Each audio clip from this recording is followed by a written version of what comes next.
Hello and welcome to 100% Real with Ruby and Tom, where we have another anti-wellness wankery series episode for you.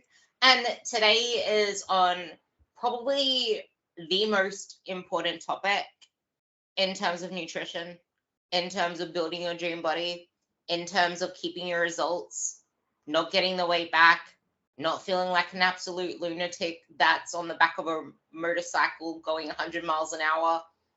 And that is the topic of maintenance. And there was a post that Tom and I both probably that we both put it out there over and over again. And that's the fact that maintenance periods, diet breaks, all that kind of stuff is not taking you away from your goal. It's not putting your goal on hold. It's actually quintessential to getting your results. You will not get permanent results without it. So instead of seeing it as a step away, instead of seeing it as the waiting room to the doctor's office, see it as your actual life, because this is where weight loss resistance, where fat loss resistance happens. When you see people saying that they're trying really hard, they're eating really little, but they can't lose weight. I'm weight loss resistant. My hormones are against me. It's usually the fact that you've never really taken a long enough period away from dieting. And 4 weeks isn't a long period of time. It's kind of funny that a lot of people see 4 weeks as, I don't see anything in 4 weeks, or like it's a whole year, when it's literally just 4 weeks. And diet fatigue is real. And you get frustrated. You lose faith in yourself the more that you put in such a large amount of effort without the results to show for it. The only thing you get out of that is more and more self-doubt, more and more self-deprecation. And the thing is, if you take only a little bit off, or if you keep fighting through and then say, I'm going to start again. And the same can be said for holidays, especially seeing as we're coming up to the holiday season.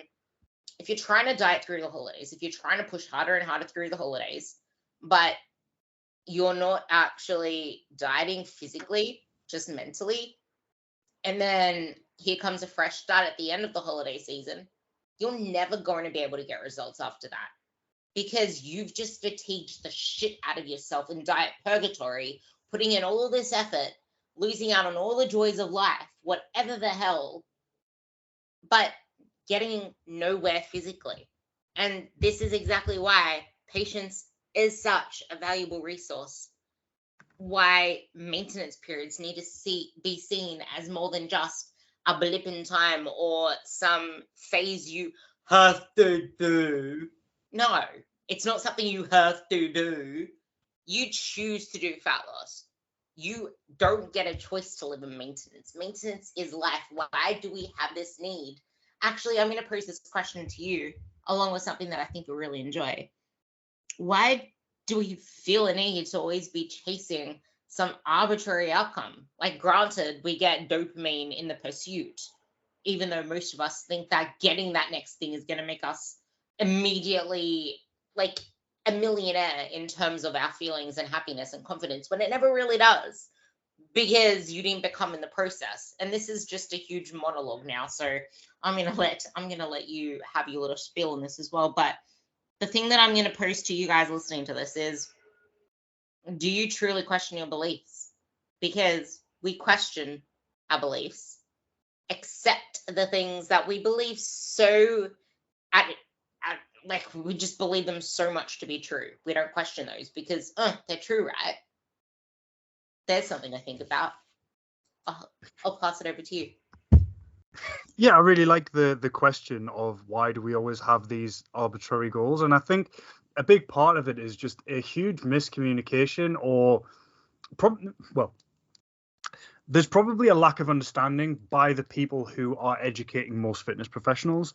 And what you've got to think of is that there's this big like pipeline. So most people who in the UK anyway, I don't know how it works in Australia, but everyone in the UK who's a personal trainer, if they're doing it properly, has done a level 3 nutrition course, a level 3 PT course. So to get your license, to get your insurance, there's a specific course you have to do. Now, to be able to teach that course, you have to have done that course. So it just ends up being this like human centipede where like someone will do a course that might not have been very good and they pass, but now they can teach. And so over time, the standards get worse and worse and worse because the people who were teaching the course did a worse course. And what I learned on my level 3 PT course is that as soon as you get a client on board, they need to set a goal. And that goal needs to be placed into the SMART framework. So for those who are not aware, it's a specific, modified, specific, measurable, achievable, relevant, and time-bound. So you need, when you are setting out on your fitness journey, to be able to say, I would like to lose 10 pounds in 3 weeks or whatever. And that has to be the case. And it just feels as though, linking into what Ruby just said there about not questioning beliefs, nobody's ever questioned that. And it's mental. Like, you do not have to have a specific, measurable, achievable, relevant, and time-bound goal to be able to start eating better and going and exercising. Like, there doesn't have to be an outcome that you're aiming for. You can literally just do that because it's good for you and because it feels good. And what eventually will happen is you'll probably find that a goal spits out the end. But what I think happens is a lot of the time, people set out seeking fat loss and then they just do that. Like, that is what fitness is. Fitness is this thing where you change your body composition. And so, well, I want to change my body. I want to do fitness. That means I have to change my body composition. I think I'm carrying a bit too much fat because that's what society reckons. Therefore, I'm going to lose fat. And it just feels as though nobody ever steps back and goes like, why? What's the point? And to come into what you were saying about like diet purgatory, I think that's where that starts to come in. So in your clients, Ruby, like, how do you tend to see that manifested? Like, where do you see that coming up? I was just having this conversation actually, in that we tend to hop to diets, or we need to cut weight when we're going through an emotional period of time, or when we have this sudden lack of control. Like, we had this amazing plan, something didn't go to plan, we weren't able to track properly, we're struggling to gain any momentum. Let's just cut our calories. Let's just slash this. It's just slashing away at nothing really tangible for the sake of trying to feel something at the end. But we've never actually paused to ask ourselves, how is it that we actually want to feel?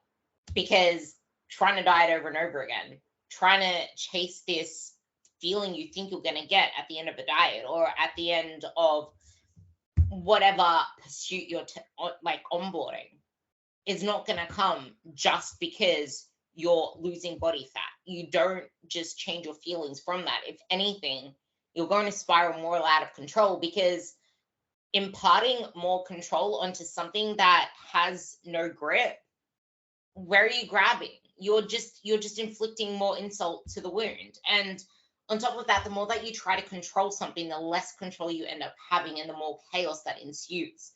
And this is why I try to say not to focus so much on fat loss, even if fat loss is the goal.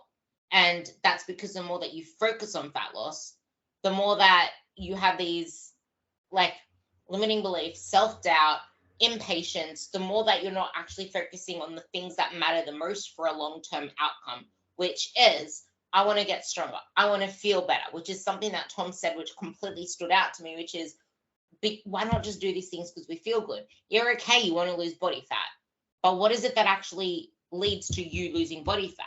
It's doing those very actions. So instead of seeing them as like a punishment stroke or something you must do to get to this goal, why not see it as, I want to do these things to feel better? Because if I'm doing them for the sake of feeling better, I'm going to keep on doing them. And in being able to keep on doing them, I'm going to get this outcome. But I see it everywhere. To just answer the question as a plain old answer, that's usually what clients come to us for weight loss and for fat loss. And it's almost like, okay, but I'm feeling fluffy. Okay, but I'm feeling like my clothes are tight, where this is also something that we've never really questioned. And that's, why use this scale? Why not just use how our clothes feel? Well, why have we never really questioned the fact that the way that we feel in our clothes is also very subjective? Because that piece of clothing did not change in 2 days, but you can feel significantly, quote unquote, fatter in just a matter of days. Did you just gain a ridiculous amount of body fat in 3 days' time? I highly freaking doubt it. Yet you can feel completely different about your body in those clothes. Oh, 100%. I mean, like your body image is going to be affected by things like your mood, and like you can have 2 nights of bad sleep and your body image will go down the shitter, and it's like nothing has changed. You have not gained any appreciable amount of body fat. You have not lost muscle. You're just tired. And so you're interpreting what you see in the mirror in a more negative light. And also there might be like a couple of changes in glycogen or whatever because you've not slept well. And we focus on this so much. Yeah, it's so self-defeating as well, because the more negative you feel about your body, the more, as you mentioned there, you're going to start using things like exercise and nutrition as a punishment. And as soon as exercise and nutrition become a punishment, you're already lost. It's as simple as that. What you said about focusing on exercise and nutrition more as like an end in themselves rather than a means to an end is important as well. It's dead common to say focus on the journey. Just enjoy the steps along the way. Don't just focus on the end. It doesn't mean anything. What people mean really when they talk about like focusing on the journey and enjoying the process and all of that is if you judge whether or not the exercise and nutrition that you're doing is worthwhile simply on the question of whether or not you're weighing less than you did a week ago, you're always going to struggle because your body weight will go up and down for a variety of reasons that are completely out of your control. You're going to have undigested food in your digestive tract. You're going to have shifts in glycogen storage. If you've got a menstrual cycle, your weight's going to be all over the place all of the time, and you need to look at general trends.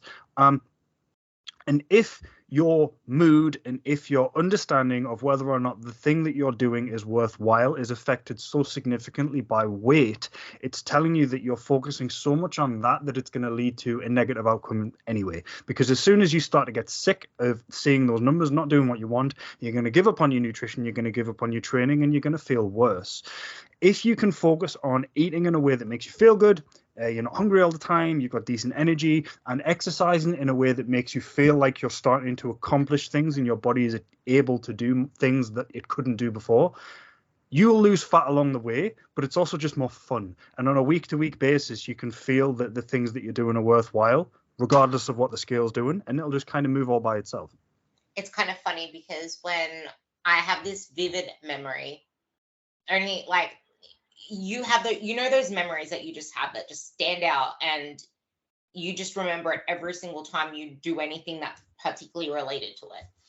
Well, I remember I used to walk up to this squat bar. I used to hate this session more than anything. I used to hate training legs because I used to punish myself for it, because everything I did was with the outcome of I need to get leaner. I need to change my body. I don't like it the way it is. It was out of fear of losing what I had already accomplished, which is where people fear moving out of that end of a diet or whatever happens at the end. They fear moving out of it because what if they lose it? And this is the hardest part, is that because I was so seen on social media and people commented on my body, they called me the lean legs. They called me the leanness, the lean that, oh my God, you're so lean, or blah, blah, blah. That was like the identity that they created for me. And I felt like that was my validation for that.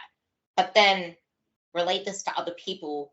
They're really overweight or whatever it is. They don't have a nice body shape because there's no shape to them whatsoever. And then they start working out, they start losing weight, they have this amazing shape. All of a sudden it's Christmas time or whatever the hell, and someone says, oh my God, have you lost weight? You look really good, blah, blah, blah, giving all these compliments. Now, all of a sudden, that's your self-worth. So now maintenance becomes a feared thing, or eating more becomes a feared thing, or the fear of fucking up, or the fear of screwing up everything that you've already had, ending up worse than you even started, or going backwards, whatever the hell. You fear any of that because now you're going to fear negative feedback. Oh my God, you gained weight. Because everything, like, think about the compliments we get or the compliments we don't get. So much of that is around how we look. It's always appearance based. Oh my God, you look really good. Oh my God, your legs look good. Everything is around appearance. No wonder we are so forced to focus on our appearance. And the question is also is that if you're so scared of being judged, there has to be some part of you that judges other people too. That's because, like, I realize that I don't even look at other people in the same way. And when I do, I remember looking at someone today at the gym, and it's because I was like, oh my God, the way that her body is built, it's like she doesn't even have a lot of muscle, but it looks like she does just because of her frame. And it was like looking at her in such a positive light. You don't pick people apart when you are self-assured within yourself. But that aside, back to what I was saying, which I actually completely forgot what path I was going. Oh yeah, my story about walking into the gym. ADHD, guys, come on, stay with me. But I remember walking up to the squat bar, and my warm-up sets, I kid you not, 20 kilos times 10, 25 kilos times 10, 30 kilos times 10, 35 kilos times 10, 40 kilos times 10, 45 kilos times 10, 50 kilos times 10. Okay, now I can start my working sets at 60 kilos. What the fuck did I just do? Oh, my excuse was I just did a shitload of work because I only have 6 to 8 reps. That's not going to burn a lot of energy. That's not burning calories. That's not keeping me lean. Like, that was my thought process walking in, and all I could think about was how freaking fucked I was going to be after all of those things that I had to do and how long that session was going to take, because I was a lunatic within my own right doing all those things. Now when I walk up to squat bar, I do about 3, 4, depending how warm I feel, 5 warm-up sets, probably about 3 reps of each. Then I go up to like 2 reps, 1 rep as I get heavier. But it's with the intent of, what is the purpose behind this exercise? I want to get stronger. I want to enforce a stimulus. I'm not using exercise to burn calories. I'm not using it to burn energy. I'm using it for its exact purpose, which is to create a stimulus to build muscle, which then gets fed via proper nutrition to get the adaptation / result I want, which is the body composition that I want. But yeah, the intense focus on body, let's circle around to that before we talk about the whole maintenance thing, because I feel like this is the most important part of it all, because this is why people make the perpetual dieting mistake that they do, or the weight loss purgatory. We tie our self-worth to our appearance. Everything is around how our body is, body checking. I don't even know the last time I freaking body checked, or even I need to take progress photos. I just can't be fucked. Like, what? Like, it's almost like it's not even a top of mind thing anymore.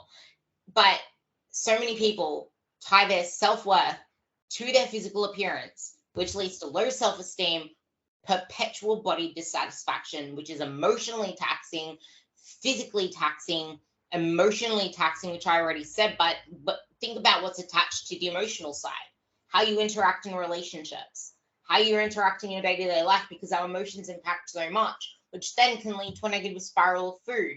But then if you're so tied to your appearance, that's when you're more likely to fall into yo-yo dieting, because all you want is that end goal. And then in with that comes the quick fixes, the extreme dieting, the extreme exercise. You neglect your overall health and well-being, like Tom said.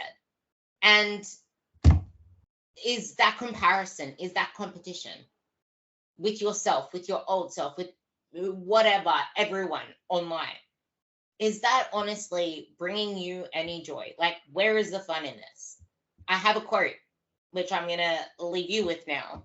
And that's, are you just going through the motions and avoiding the emotions and neglecting the experience that you can actually gain from the process in life, where it can actually become something more fulfilling? It's a good question. And thing is, right, you touched on something there when you were talking about compliments and stuff that I think's extremely important.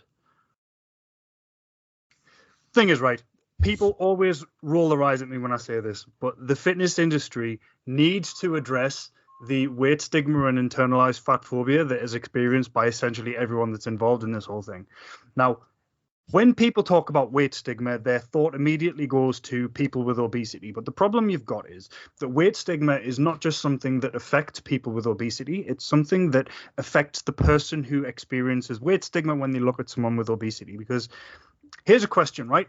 What does it say about the mindset of somebody who will only ever compliment somebody when they've lost body fat? What does it say about an industry where we are continually repeating this cycle of someone loses weight, they get compliments. They gain a little bit weight, they lose it again, they get compliments. What we're telling them is that they are only worth complimenting when they've lost weight, and when they've lost weight, that is something that's meaningful and really important. Now, losing weight can be useful for your health if you're coming from a point of view of carrying excessive amounts of body fat. But the problem we've got is, if we hyper focus on that all the time, is it any wonder why there are so many lean people who are terrified of moving to maintenance, who are terrified of not dieting anymore? Because God forbid they gain a pound of body fat.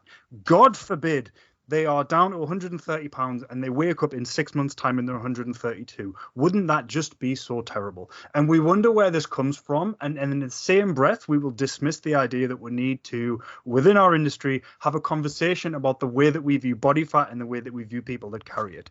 It's an inevitability that if we build up body fat to be this incredibly negative thing, that we will have lean people who are pinned into the corner, unable to relax with their nutrition, because if they gain body fat, that would be the end of the world, and the sky would fall, and nothing would ever be right again. At the end of the day, when it's,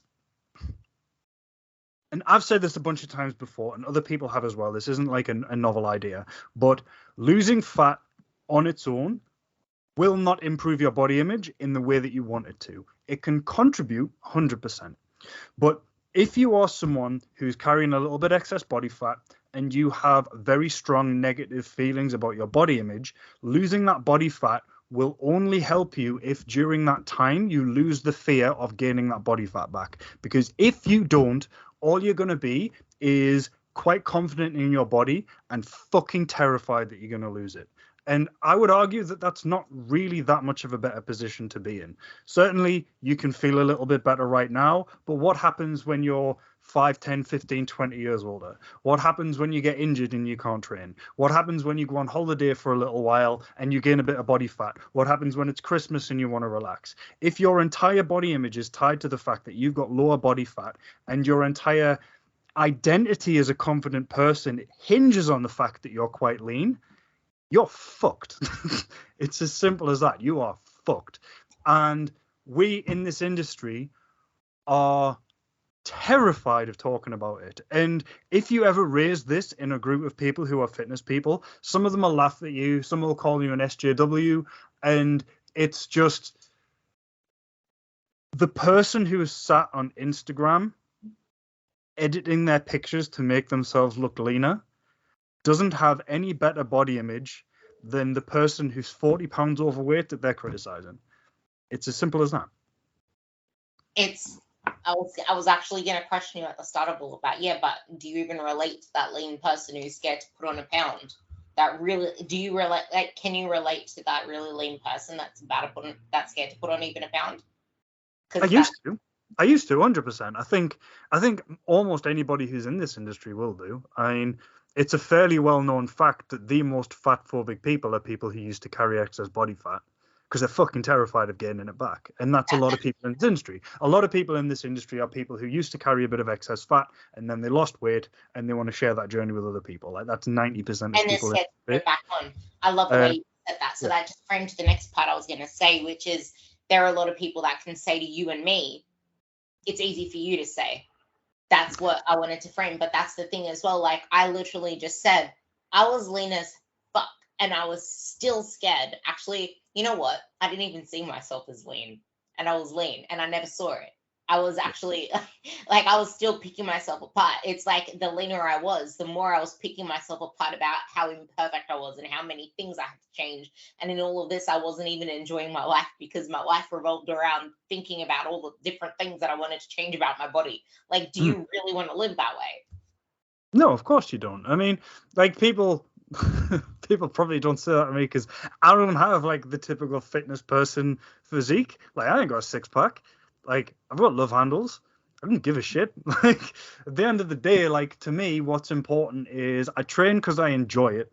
I have really good mobility for someone that doesn't do a great deal of mobility. I did 2 marathons a couple of years ago. Like, I'm healthy and fit, and I walk my dog, and I'm married. Like, why do I don't give a shit about having a six pack. And I think that where I'm at with my body image is, and I know this sounds incredibly conceited, but I've done a lot of work to get here. But I think this is where people should try to get to, where it's like, I'm just not bothered. It doesn't factor into how I feel on a day-to-day basis. Sometimes throughout the year I'll be a little bit leaner. Sometimes throughout the year I'll not be. Not really due to any particular effort on my part. Just I don't track my food, so sometimes I eat a bit less, sometimes I eat a bit more. And having been on the other side, I just feel so free. And I think this is where people should be. Like for me, my fitness goals are I want a bigger deadlift, and I want to continue being able to climb mountains without getting too out of breath. Like physique's not really part of it. And the funny thing with that though is that's the thing. Like if you look at Tom, okay, he's not overly muscular. He doesn't look like he's going to compete in bodybuilding anytime soon. them nutty looks, unfortunately, yeah. But that's the thing, because he still looks fit. He isn't overweight, and he focuses on performance. He fuels for performance. He focuses on his own client's ability to fuel for performance, just like I do. And while my version of feeling free, I actually put up this post before, and it's that in order to get, it's almost like to get to a sort of, to know one extreme, you have to have been at the other extreme. But that's usually the thing, because we find ourselves bouncing from one extreme to the other extreme, which is where I'm sorry, but I fucking hate health at every size. Most of the people that go to the whole anti-diet, you don't need to track, tracking's obsessive and disordered, blah, blah, blah. They're the people that have disorder. They at one point were so restricted with their diet that they fucked themselves over because of that. It's almost like we bounce from one extreme to the other extreme, but I feel like the balance is found somewhere in the middle, but it just somehow takes bouncing to the end and opposite extreme, experiencing that side to finally find your calibration in the middle. But what came to this is Tom said that he feels free. His version of freedom will not look like your version of freedom. My version of freedom looks different to his version of freedom, whereas I do give a fuck about my physique. I want to look like, I don't even want to look like a snack. I want to look like a fucking 3-course meal, mate. Like, yes, I care about my physique, but I don't even focus on it. I don't body check. I realize that even in winter, like I've never really stood in front of my mirror, and I looked at it the other day just to be like, I haven't taken a photo here in quite a while, but then I'm like, no wonder I don't take a photo in here in quite a while, because I can't even see my friggin' face. Like I just have, if you're watching the video version, I just have Post-it notes all over it. Like you can't see much. Anyway, back to the point is, I used to be someone who body checks all the time, who checks to see, hey, do I have abs? Hey, do I have this? Like now my form of body checking is my flex in the mirror as I'm doing bicep curls. Oh, is my program actually like, am I getting results from this thing? And because I'm seeing results from the bicep stuff that I'm doing in my program, I haven't changed shit in the program that I have now from my last program, because I've been seeing results from it. Don't fix what ain't broke. I'm starting to see results in my arms now, and I'm it's not, I'm focusing so much on what I lack, where I'm not yet, even though, yeah, I would kind of like some bigger arms. Yeah, I'm kind of pissed off that my delts aren't genetically made to look like boulder shoulders. Like, yeah, okay, cool, I can't change that. What can I change? I can change the effort I put into my training. I know that every single rep counts. I can get annoyed at the reps that fall short of that, of me not pushing myself. It's focusing on the process and making the process the goal, but not beating yourself up for not where you are yet, because hello, where are we rushing to? Death? Like, everything that you do now is a deposit into your future. Everything you build now is an insurance policy when you're 80 years old and you don't look like majority of the population when you go to the shopping market that look like walking canes because they're hunched over like that. Like it did like it's not their fault because fitness wasn't big back then.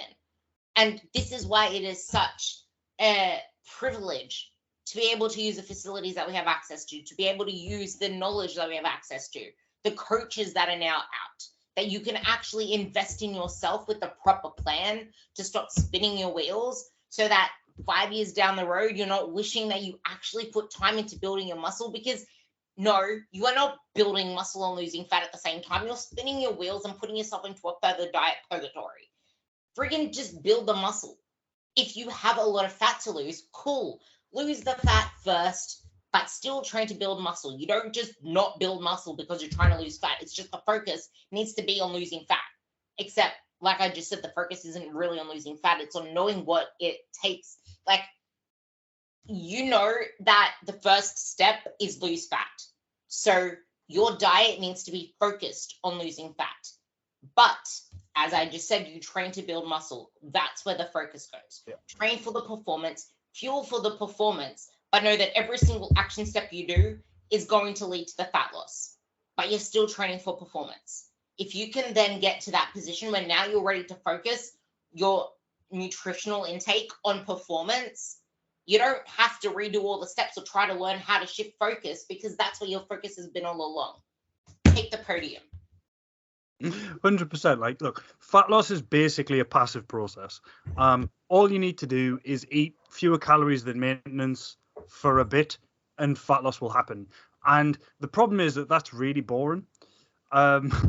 So if you're eating to lose fat, the fat loss is sorted. That's you done. You just have to wait. And that's why I tend to get people to focus so much on, right, while you're losing fat, let's do something in the gym, whether that's pushing to get stronger, whether it's pushing to move better, whether it's pushing to run faster, whatever it is, because that's something that you can engage with on a weekly and daily basis. Like, if you're wanting to get better at deadlifting, you can work on your mobility, you can work on your technique, you can do all of that, and you can see regular improvements, and all the while you can eat in a calorie deficit, and that just happens in the background. If your only focus is on fat loss, you are going to get impatient because it's fucking boring. So what you're going to do is you're going to start trying to eat a bit less, or you're going to try and do something to find some hacks to speed it up, or you're going to work on some supplements, or you're going to do something. And all of the time, you're increasing your attention on this thing to the point that any day where there's a weight fluctuation or any day where there's a change in the mirror becomes this disaster, because it's the only thing you're thinking about. By treating fat loss as this passive process where you do the thing and then focus on something else, you make it so much easier. It's just way less stressful.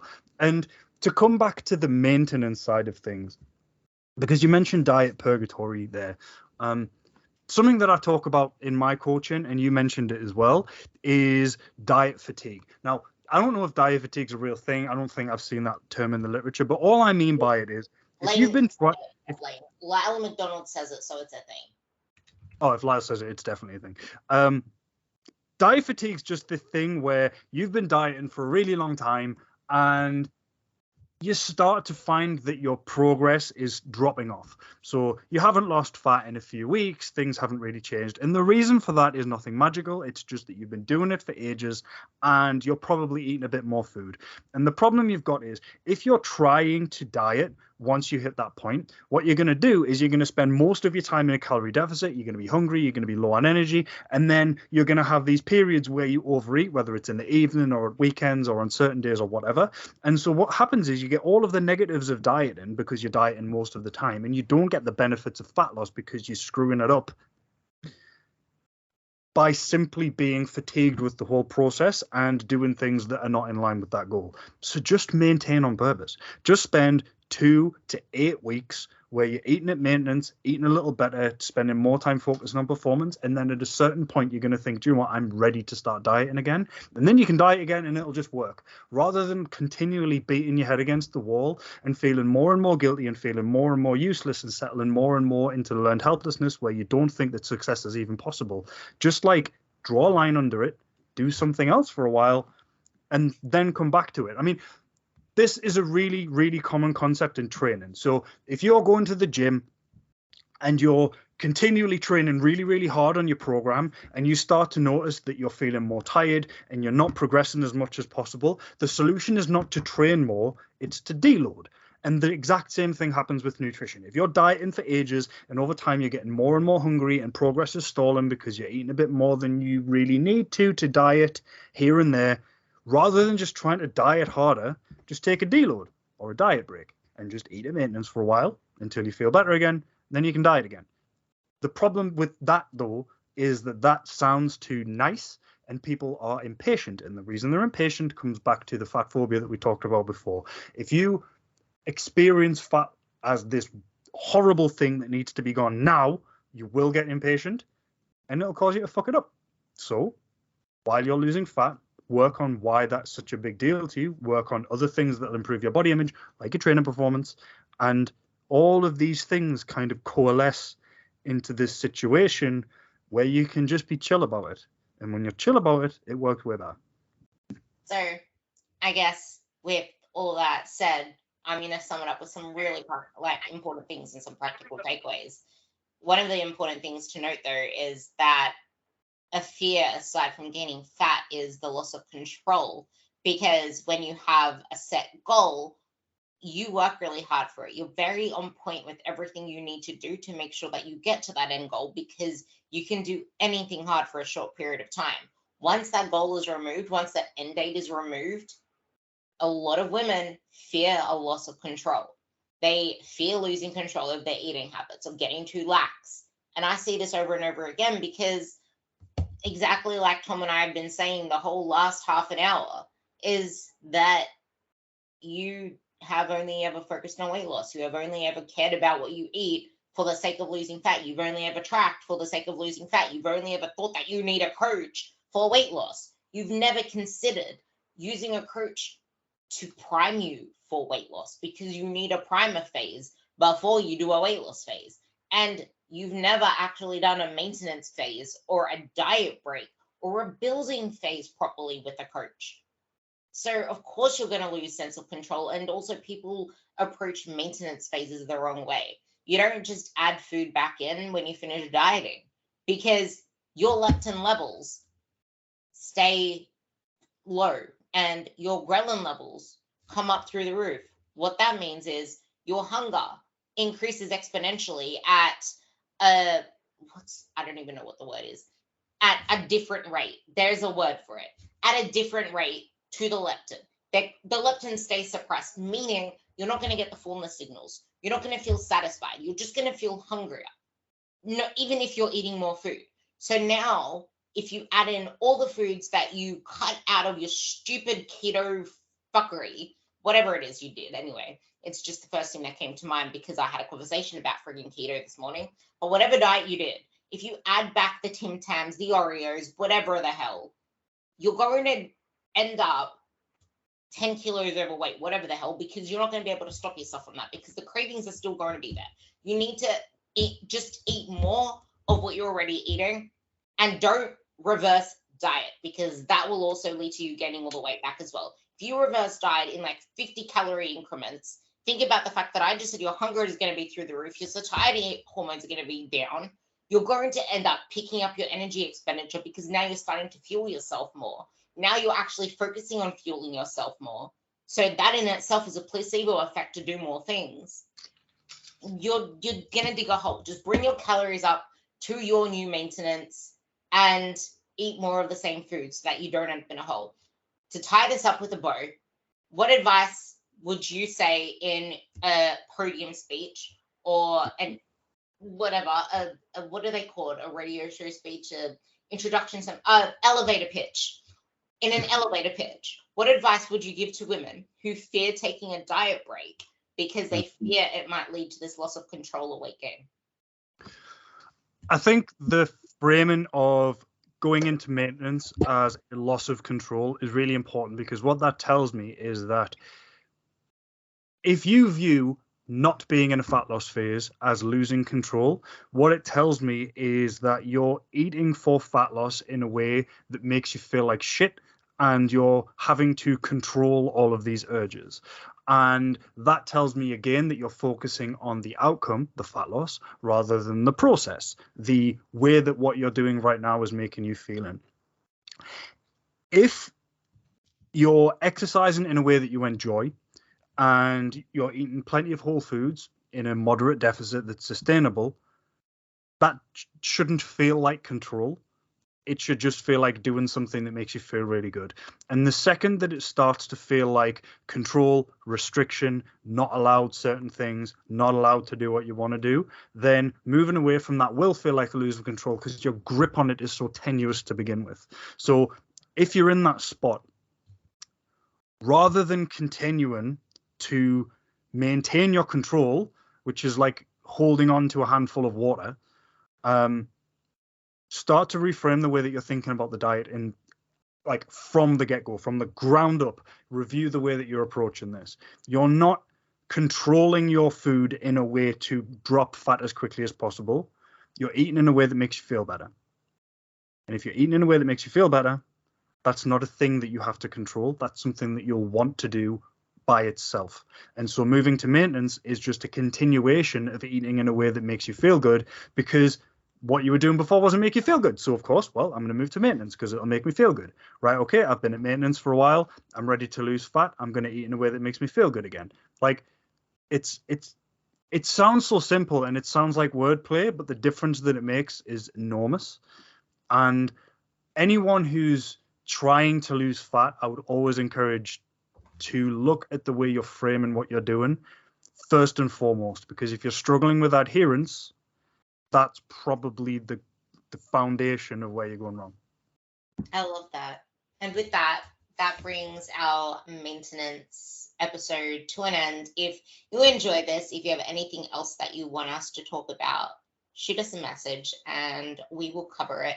I'm loving the fact that you guys are tagging us in your stories and reaching out and saying that it impacts you, because we love doing these and we love the banter that we get in two different accents from across the pond with ducks that go quack. So with that, you will hear us in the next episode. And thank you so much for listening. Cheers, everyone.